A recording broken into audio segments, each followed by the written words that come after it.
Friends ఎట్లున్నారు? Super కదా. చూడండి ఫ్రెండ్స్, నాకు ఇంకా మొత్తం దాకింది ఫ్రెండ్స్. మా స్కూల్లో మొత్తం దాకింది ఫ్రెండ్స్. చేతులు ఫ్రాక్చర్ అయింది.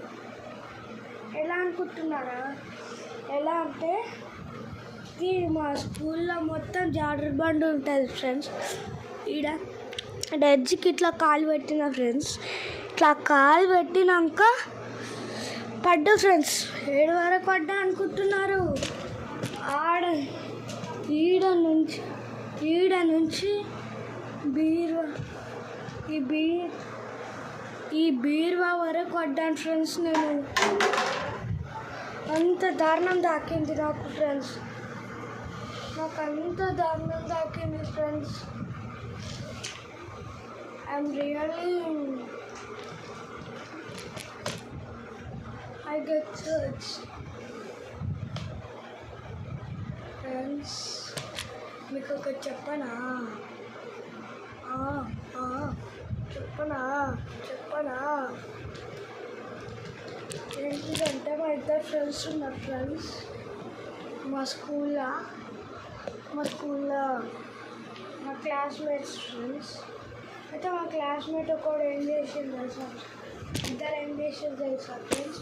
మా క్లాస్మేట్ నేను పడితే ఒకడు లేపింది ఫ్రెండ్స్. వాళ్ళ ఇద్దరు బెంచ్ ఉండే. ఇద్దరు బెంచ్లో ఒకడు ఉంటాడు. అయితే ఆడు లేపింది ఫ్రెండ్స్. ఇంకా ఇద్దరు ఉంటుంది ఆయన బెంచ్లో. అయితే ఆ ఇద్దరు నేను వాష్రూమ్కి వాడు న్యూ జాయినింగ్ ఒకడు ఉంటారు, ఓల్డ్ జాయినింగ్ ఒకడు ఉంటారు. అయితే ఏమైంది, ఆ న్యూ జాయినింగ్ వాడు నేను అరే పోజాం పారా వాష్రూమ్కి అని అన్న ఫ్రెండ్స్. పోజాం పారా వాష్రూమ్కి అని అంటే ఆయన టిఫిన్ ఓపెన్ చేసిండు. టిఫిన్ ఓపెన్ చేసినాక నేను అట్లా ఆయన టిఫిన్ క్లోజ్ చేసి మళ్ళీ నన్ను తీసుకొచ్చి మళ్ళీ ఆయన టిఫిన్ ఓపెన్ చేసుకొని నా టిఫిన్ ఓపెన్ చేసిండు కూడా ఫ్రెండ్స్. ఫ్రెండ్స్ అంటే ఇట్లుంటారు, బెస్ట్ ఫ్రెండ్స్. ఇంకొకటి అంతే మళ్ళీ ఫ్రెండ్స్. ఈరోజుకి ఇంత మళ్ళీ బాయ్ ఫ్రెండ్స్. పోయేటప్పుడు ఒక లైక్, సబ్స్క్రైబ్, కామెంట్ చేసుకొని పోండి.